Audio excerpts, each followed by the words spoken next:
I am Cass Sunstein. I'm a professor and a friend, a grateful friend of Argentina. First of all, thank you for making some time to talk with us. And we want to talk about the past, the present, and the future. Starting from the past, how do you started in behavioral science or working on behavioral related topics? For a long time in policy circles and in academic circles, there was either a formal theory that people were fully rational and that rationality would be the foundation for our judgments about tax and about the environment and about consumer protection and about equality. That was in academic circles, and also it was either formally or intuitively in the hands of policymakers. Starting in the 1970s, roughly, there was very rigorous work on whether people followed rationality in all contexts. Sounds a little dry and abstract, but the findings were that people hate losses. They like gains about half as much as they dislike losses, that people suffer or benefit from inertia, that people are often unrealistically optimistic. It's called the planning fallacy in one incarnation, where people think a project will take less long than it actually will. That people are present biased, meaning the present looms very large and the future sometimes not so much. That people's attention is limited, which is probably good. We're focusing on everything. We wouldn't focus on anything. But if we miss things that are very important, let's say to our health and safety, then that's not so good. And that work, which was very empirical and started with very specific research questions, started to come to fruition a bit in the 1980s. And I got keenly interested in it for purposes of thinking about policy and law. Based as I was at a law school, the work in psychology and economics that was the early years of behavioral science, that early work seemed to me electrifying, thrilling, like a sunburst in the sky. And I thought, well, how should we think about law given that? Okay. I hear your interview that you recently made with in Philadelphia with UPenn, and you talked about the how you started writing Nudge with Taylor. Um, when you wrote that book and you published it, do you realize at that moment that you were about to publish a piece that was a game changer in at least public policy? Well, it's such an honor if that's what happened. When we did it, the genesis was that we had written an academic paper called Libertarian Paternalism. There was a short version in an economics journal where Thaler had the lead, and a long version in a law review where I had the lead. And people seemed more interested in it than we had expected. And that made us think we maybe had a book. Neither of us thought that the book would have the resonance that it ended up having. We hoped that people other than our immediate family would be interested in it, but we didn't expect that it would have the connection to policy. And I give the credit really to readers in academic circles, in journalism, in government, in policymaking entities and companies, in nonprofits, who took the ideas and did creative things with them that we could never have imagined. Okay. And moving forward to the present, I heard your conference in Argentina, and also I know that in the final version of Nudge, you introduced the topic of sludge. I believe that's in what you are working right now. Can you explain briefly what's sludge and why you consider it important to working on? Yes. So I'll tell you a story that I was in a small group of law students not long ago in the United States, and I asked them, how were the health services at the university that they were attending. And one of them said, that's pretty good, but I suffer from a problem. And to get attention for the problem, I had to make 7 phone calls and talk to 12 people. And it was so terrible that I gave up. And then someone else said, I had the same thing, except I had to make 16 phone calls and talk to 19 people. And I also gave up. Sludge consists of administrative burdens, waiting time, in-person interview requirements, long and complicated forms, permit requirements, visa requirements, licensing requirements that often impair economic growth. They deprive people of educational opportunities. They deprive people of employment. Sometimes they deprive people of resources and help that they really need. Companies impose sludge, which can often make customers really mad or workers really sad, and governments impose sludge.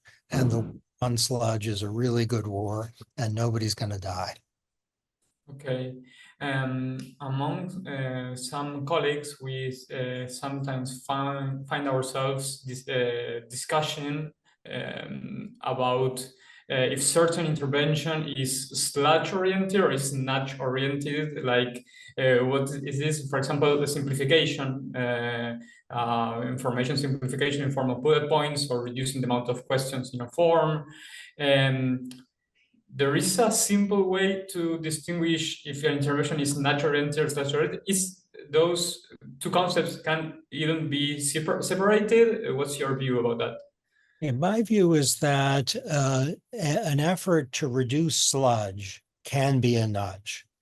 So if you simplify access to something, you are nudging people to get access to that thing. Now, there's a lot in the way of nudging that doesn't involve sludge reduction. So if you give people information that this product has peanuts in it, that's not sludge. It's a nudge to try to get people who are allergic to peanuts not to eat it. Or if you're automatically enrolled in pension plan, to see that as a nudge is right. It's also fair to say that that eliminates sludge. So some nudges also involve nudge reduction. There can be nudges in the form of, let's say, a lot of sludge before you delete all your files, where, or send a mean note to someone, where if the response on your laptop is, are you sure you want to send this? Are you sure you want to delete that file? That's good sludge. So there's the category of sludge that is good nudging, and there's a category of desludging that is good nudging. Okay, that's really clarifying about the topic. I will quote you in my further discussions about it.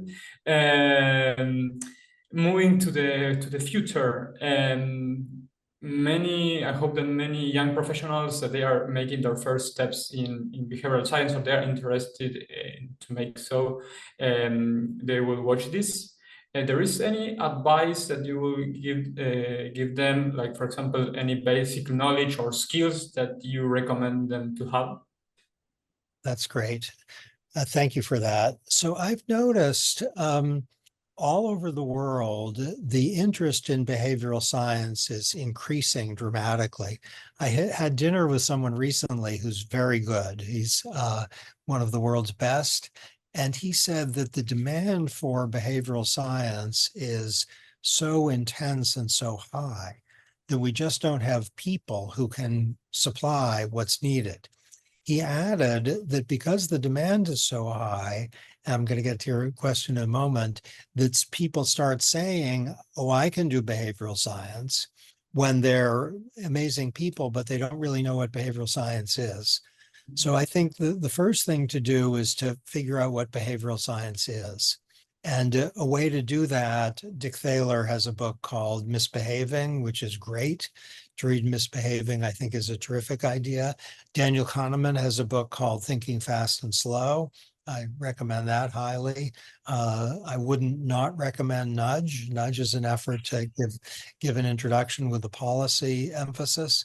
So to get clarity on what behavioral science is, to understand heuristics and biases. So to understand what the heuristics are that people use, now we're going to learn more, but to know what we know, to understand the biases, that's like you have a good foundation under you. Okay, great. And how do you imagine the future of behavioral science? Well, one thing that's fantastic is a lesson from some work in behavioral science is that the future is extremely hard to predict because there are so many moving pieces that it's a complex system. So behavioral science has a kind of reaction to the question, what's the future going to be, which is humble. Having said that, I think we're going to learn much more about limited attention and its importance, and we're going to use limited attention and respond to limited attention with policy interventions that are what the doctor ordered.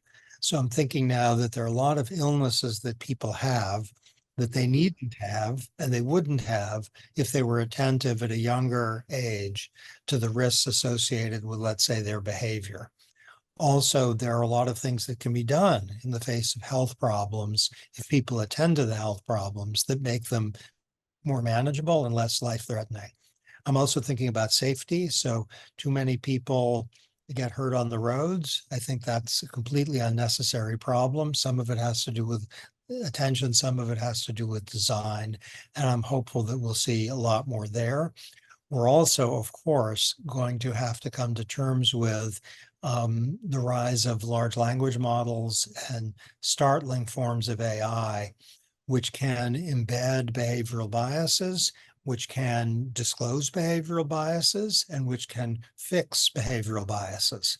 And that's a growth area where we're really at the tip of an iceberg. Okay, that's great. Shortly, you can explain how do you imagine that artificial intelligence may resolve or like interact with those biases as you mentioned before? Okay, so let's take algorithms, AI-powered algorithms. It may be that human beings show cognitive biases in hiring decisions.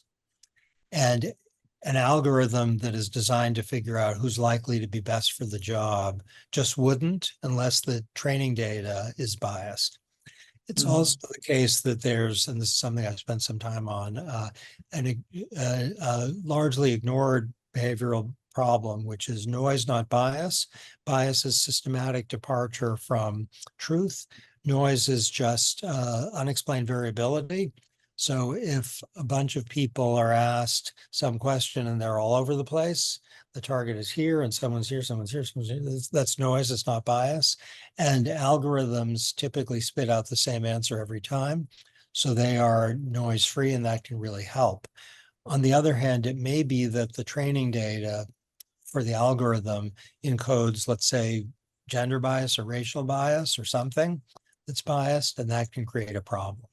So thank you so much for making time to talk with us. I hope to see you in the future someday. Greetings from Argentina. Thank you so much. Great to see you. Thanks for doing this. Bye bye.